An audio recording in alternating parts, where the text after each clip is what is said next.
சிங்காநல்லூர் தொகுதி வாக்காளர் பெருங்குடி மக்களே, உங்கள் அனைவருக்கும் கைவினைஞர் முன்னேற்ற கட்சியின் சார்பில் அன்பார்ந்த வணக்கத்தை தெரிவித்துக் கொள்கிறோம். கைவினைஞர் முன்னேற்ற கட்சி ஏழை எளிய மக்களின் நலனுக்காக எங்கள் அண்ணன் பொதுச் செயலாளர் பொன் கனகராஜ் அவர்கள் தலைமையில் சிறப்பாக செயல்பட்டுக் கொண்டிருக்கிற கட்சி. இந்த கட்சி சிங்காநல்லூர் தொகுதியில் வாக்காளர் பெருங்குடி மக்களாகிய உங்களுக்கு ஒரு அன்பு வேண்டுகோளை வைக்க விரும்புகிறோம். கை சின்னத்தில் ஆதரவளித்து இளம் வேட்பாளர் ஸ்ரீநிதி அவர்கள் BEMS படித்தவர்கள் அந்த நம் வீட்டு சகோதரியை வெற்றி பெறச் செய்து தமிழ்நாட்டின் சட்டசபைக்கு சிங்காநல்லூர் தொகுதியின் சார்பில் பிரதிநிதியாக நாம் அனுப்பி வைக்க வேண்டும். ஏன்? 3 காரணங்கள் தான். ஒன்று, பொது வாழ்க்கைக்கு வருகிற பெண்களை ஊக்கப்படுத்தி ஆதரவு கொடுத்து பாதுகாப்பு கொடுத்து தட்டி கொடுத்து வெற்றி பெற செய்ய வேண்டியது நம்முடைய தார்மீக கடமையாகும். அந்த அடிப்படையில் சகோதரி ஸ்ரீநிதி அவர்கள் BEMS படித்துவிட்டு பொது வாழ்க்கைக்கு அரசியலுக்கு சிங்காநல்லூர் தொகுதியின் மேம்பாட்டுக்காகவும் சிங்காநல்லூர் தொகுதி வாக்காளர் பெருங்குடி மக்களின் நலனுக்காகவும் ஒரு பொது வாழ்க்கைக்கு தொண்டுள்ளத்தோடு அந்த சகோதரி வந்திருக்கிறார். அந்த வகையில் அவர்களை நாம் கை சின்னத்திலே வாக்களித்து ஆதரிக்க வேண்டும்.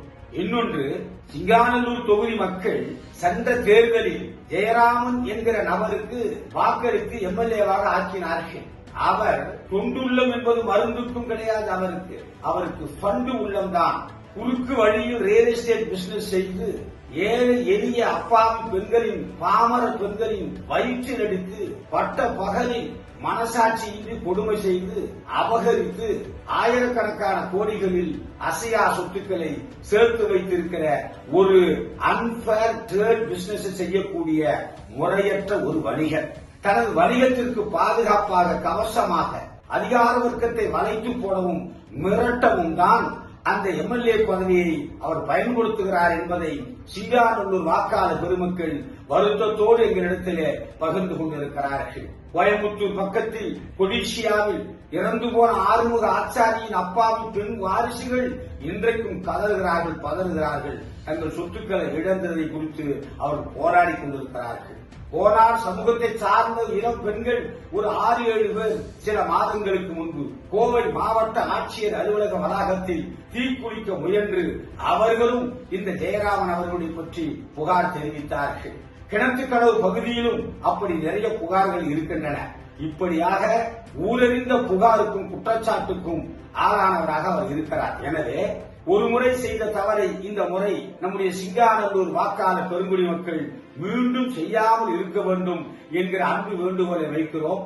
எனவே ஒரு அரசியல் பதவி என்பது பொதுமக்களின் உரிமைக்காக, பொதுமக்களின் நலனுக்காக, மாநிலத்தின் உரிமைக்காக, மாநிலத்தின் நலனுக்காக, தொகுதியின் மேம்பாட்டுக்காக பயன்பட வேண்டிய ஒரு அரசியல் பதவியை ஒரு கவசமாக, கேடயமாக, சொந்த வணிகத்தின் பேராசைக்காக அவர் பயன்படுத்துகிறார் என்கிற வகையில அவர் புறக்கணிக்கப்பட வேண்டிய நபர், அரசியலிலிருந்து அப்புறப்படுத்தப்பட வேண்டிய நபர், ஒதுக்கப்பட வேண்டிய நபர், ஓரங்கட்டப்பட வேண்டிய நபர் என்கிற வகையிலும் நாம் அம்மையார் அவர்களை கை சின்னத்தில் வாக்களித்து வெற்றி பெற செய்ய வேண்டும். இன்னொன்று, இந்தியாவில் தமிழ்நாட்டில் வெறுப்பு அரசியலை சிறுபான்மை மதத்தின் அடிப்படையில் பரப்பி வருகிறவர்கள் பாரதிய ஜனதா கட்சி. அந்த வெறுப்பு அரசியலுக்கு மாற்றாக அன்பின் அரசியலை, நட்பை, சமத்துவத்தை, தோழமையை, ஒற்றுமையை வலியுறுத்தி, நல்லிணக்கத்தை வலியுறுத்தி அருமை தலைவர் ராகுல் காந்தி அவர்கள் வட இந்தியாவில் ஆயிரக்கணக்கான கிலோமீட்டர் தூரம்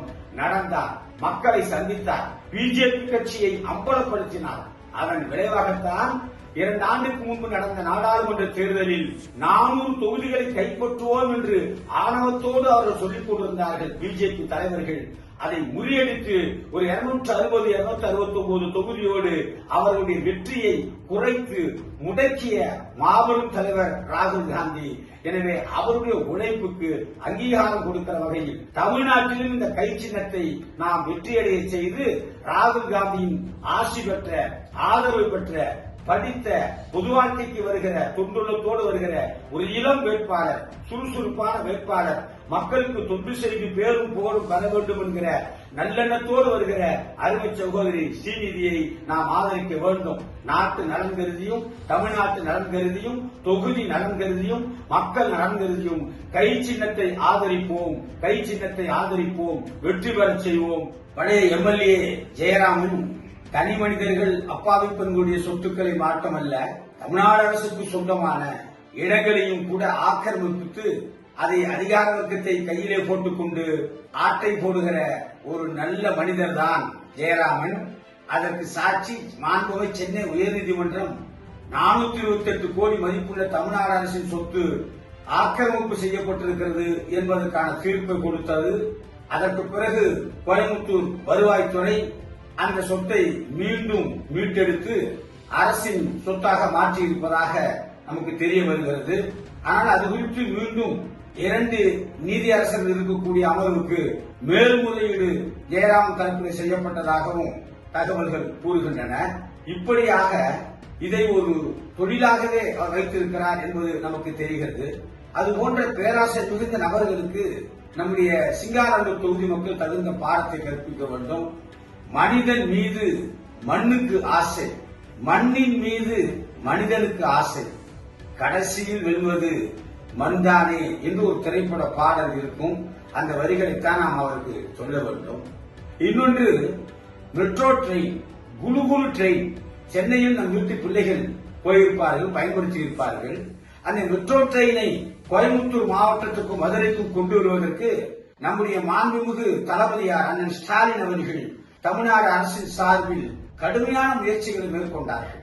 அந்த மெட்ரோ ட்ரெயினுக்கு அதிகமான நிதியை மாநில அரசு, மிக குறைவான நிதியை தான் ஒன்றிய அரசு தருகிறது. ஆனால் அனுமதி கொடுக்க வேண்டிய நிலையில ஒன்றிய அரசு இருக்கிறது.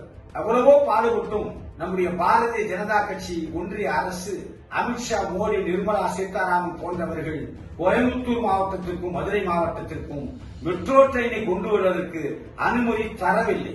வஞ்சித்து விட்டார்கள். கோயம்புத்தூர் மக்களை ஏமாற்றி விட்டார்கள், வயிற்றிலடித்து விட்டார்கள். கொளுத்துகிற வெயிலில் போக்குவரத்து நெரிசலுக்கு ஒரு சிறந்த மாற்று ஏற்பாடாக மெட்ரோ ட்ரெயின் இருக்கும். குலுகுலு ட்ரெயின் விரைவாக பயணம் செய்யும், மிக குறைந்த கட்டணம், மிக சிறந்த நொடியில் கூட தாமதம் இல்லாமல் ரயில்வே நிலையத்துக்கு வரும். நாம் வீட்டிலிருந்து எப்படி புறப்படுகிறோமோ அப்படியே புத்துணர்ச்சியோடு நாம் மீண்டும் வீட்டுக்கு வர முடியும். அப்படிப்பட்ட நல்ல ஒரு போக்குவரத்து வசதி வாய்ப்பை கோயம்புத்தூருக்கு வராமல் தடுத்தவர்கள் பாரதிய ஜனதா கட்சி, அதிமுக கூட்டணி. அதை கூட அண்ணன் எடப்பாடியார் அவர்கள் ஏன் மெட்ரோ ட்ரெயினை தடுத்தீர்கள் என்று கேட்க துணிவில்லாமல் இருக்கிறார். எனவே அந்த கூட்டணியை புறக்கணிக்க நாம் கை சின்னத்தை ஆதரிக்க வேண்டும் என்று உங்களை அன்போடு கேட்டுக் கொள்கிறோம். நம்முடைய அம்மையார் ஸ்ரீநிதி அவர்கள் எம்எல்ஏவாக ஆகும் பட்சத்தில் அண்ணன் முதலமைச்சருடைய ஆட்சி மீண்டும் வருவது 100 விழுக்காடு உறுதி. அவரிடத்திலே உரிமையோடு உட்கார்ந்து சிங்காநல்லூர் தொகுதி மக்கள் என்னை வெற்றி பெற செய்து அனுப்பியிருக்கிறார்கள். எனவே தமிழக அரசின் நலத்திட்டங்களை, அதிக நிதியை சிங்காநல்லூர் தொகுதிக்கு ஒதுக்கி உள்கட்டமைப்பு வசதிகளை பெருக்கி சிங்காநல்லூர் தொகுதியை ஒரு சீர்மிகு தொகுதியாக, சிறப்பான தொகுதியாக, சென்னையை போல சிங்கார திருநகராக மாற்றி தாருங்கள் என்று உரிமையோடு கேட்கிற நல்ல வாய்ப்பு அம்மையார் ஸ்ரீநிதிக்கு கிடைத்திருக்கிறது. அவரை சென்னைக்கு எம்எல்ஏவாக அனுப்ப வேண்டிய வாய்ப்பும் சிங்காநல்லூர் வாக்காளர் பெருமக்களுக்கு கிடைத்திருக்கிறது. நல்ல வாய்ப்பை நழுவ விடாதீர்கள். கை சின்னத்தில் வாக்களிப்போம். ஸ்ரீநிதி அவர்களை வெற்றி பெறச் செய்வோம். சிங்காநல்லூர் தொகுதியை சீர்மிகு தொகுதியாக மாற்றுவோம். நன்றி, வணக்கம்.